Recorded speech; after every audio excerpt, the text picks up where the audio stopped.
जय श्रीमन नारायण। 12 जून 2025 को एक बहुत ही दुखद घटना के लिए याद किया जाएगा। एयर इंडिया का विमान टेक ऑफ के साथ ही कुछ ही समय में दुर्घटनाग्रस्त हो गया।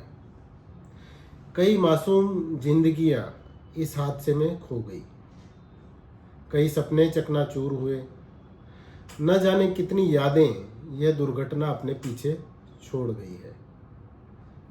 विमान में सफ़र करने वाले यात्रियों के साथ साथ जो मेडिकल के छात्र, डॉक्टर, स्थानीय स्टाफ इत्यादि भी इस दुर्घटना के शिकार हो गए।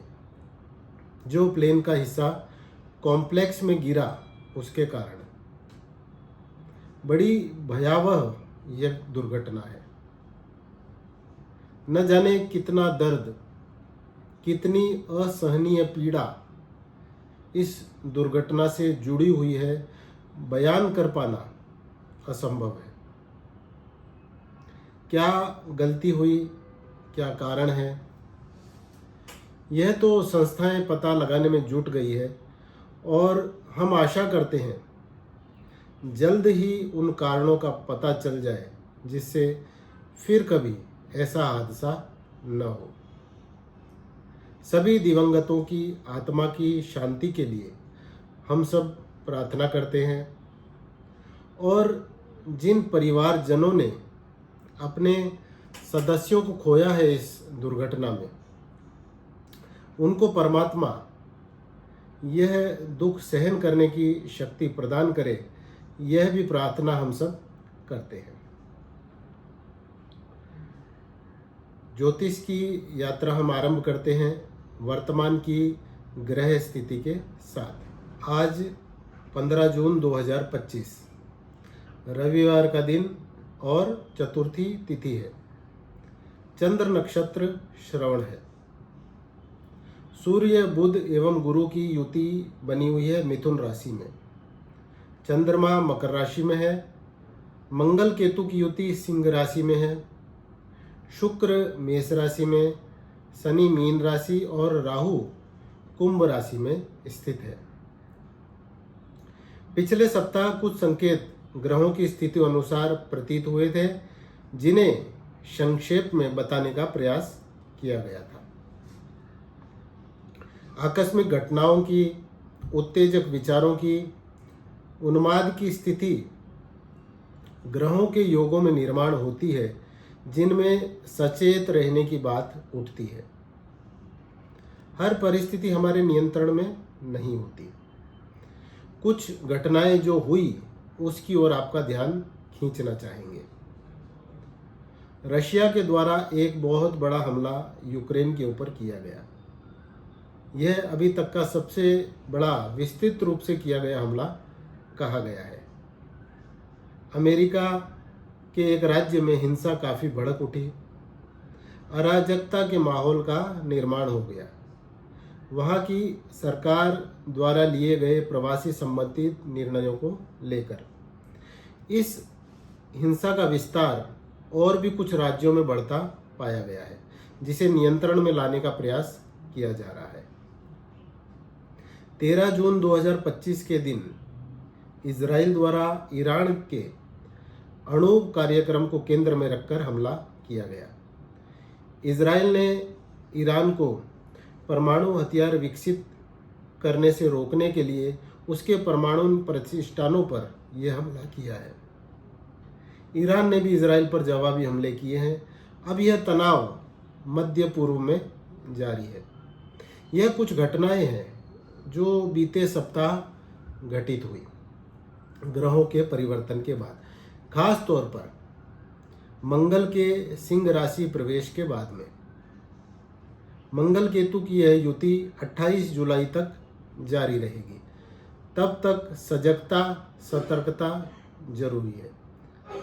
व्यक्ति तो व्यक्तिगत स्तर पर ही सावधानी बरत सकता है। हर ग्रह का ज्योतिष अनुसार नकारात्मक एवं सकारात्मक दोनों पक्ष होते हैं। फिर भी जैसा लगभग हर ज्योतिषीय चर्चा में देखा जा रहा है, ऐसा लगता है मानो इनका शुभ वस्तुओं से तो कोई लेना देना ही नहीं है।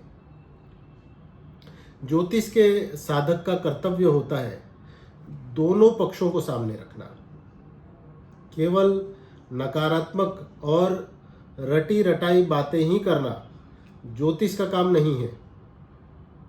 मंगल, राहु, शनि, केतु इत्यादि क्रूर ग्रह अवश्य कहे गए हैं, किंतु सबका एक सकारात्मक पक्ष भी होता ही है, जिनको जीवन में हल्के फुल्के परिवर्तन के द्वारा भी प्राप्त किया जा सकता है।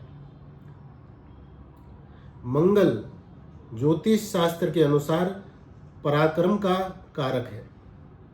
मंगल को सेनापति भी कहा गया है, जो नेतृत्व की क्षमता है वह मंगल ही प्रदान करता है। मंगल भूमि का कारक भी माना जाता ही है। केतु की अगर बात करें, आध्यात्मिकता की कोई भी चर्चा केतु के बगैर अधूरी ही रहती है। सबसे महत्वपूर्ण मोक्ष का कारक केतु को ही बताया गया है ज्योतिष के शास्त्रों में। तो हमारी दृष्टि से तो जब दोनों का योग हो तो सकारात्मक संभावना भी बहुत हद तक बढ़ सकती है, अगर सदुपयोग किया जाए तो। अब यह सदुपयोग किस तरह किया जा सकता है, इस पर हम बात करते हैं। व्यापारी, व्यावसायिक संस्थान, इंडस्ट्रीज अपने उन स्थानों का नियमित परीक्षण करवाते रहें जहां अग्नि, फर्नेस, बड़े इलेक्ट्रॉनिक संसाधन, मशीन इत्यादि स्थापित हो। उनके आसपास साफ सफाई रखें। कूड़ा करकट बिल्कुल भी ना हो, यह देखें। इनको चलाने वाले जो सुपरवाइजर हो उनको सम्मान दें। जो भी थोड़ी बहुत खुशी आप उनको दे सकते हैं, अवश्य दें। अब सतर्कता व्यक्तिगत तौर पर किस प्रकार क्या क्या बरती जा सकती है। व्यक्तिगत समस्या का मूल कारण तो मन ही है। भीतर जब मन शांत होगा तो बाहर का आचरण भी अपने आप शांत होने लगेगा। मंगल के तीव्र प्रभाव को सहन न कर सकने के कारण उसके नकारात्मक प्रभाव जैसे उत्तेजना, अराजकता इत्यादि के विचार अधिक प्रकट हो जाते हैं। तो हमें मंगल की शक्ति का प्रयोग सर्जन में करना है, संहार में नहीं।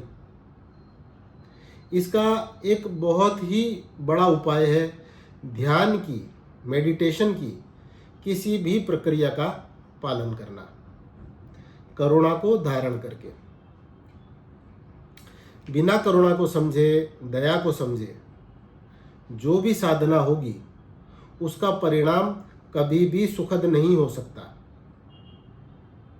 दिन में थोड़ा बहुत ही समय निकालकर ध्यान की कोई भी प्रक्रिया को अपने नियमित दैनिक जीवन में शामिल कर लीजिए।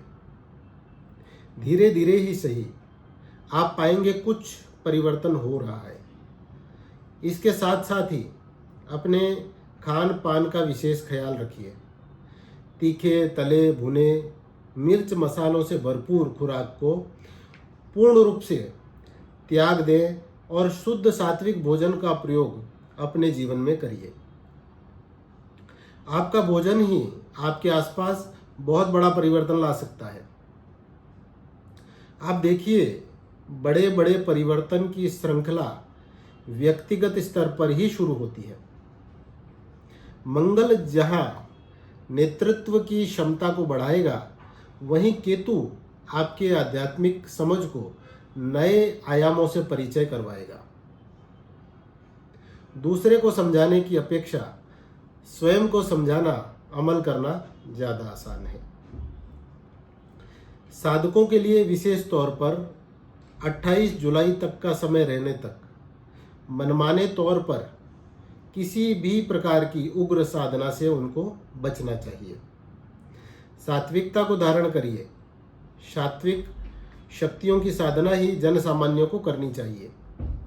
वैसे आपको कोई भी साधना करनी है तो विश्वास पात्र अनुभवी गुरुजनों के मार्गदर्शन में रहकर ही अपने आध्यात्मिक जीवन को आगे बढ़ाना चाहिए। आज के लिए फिलहाल इतना ही। जय श्रीमन नारायण।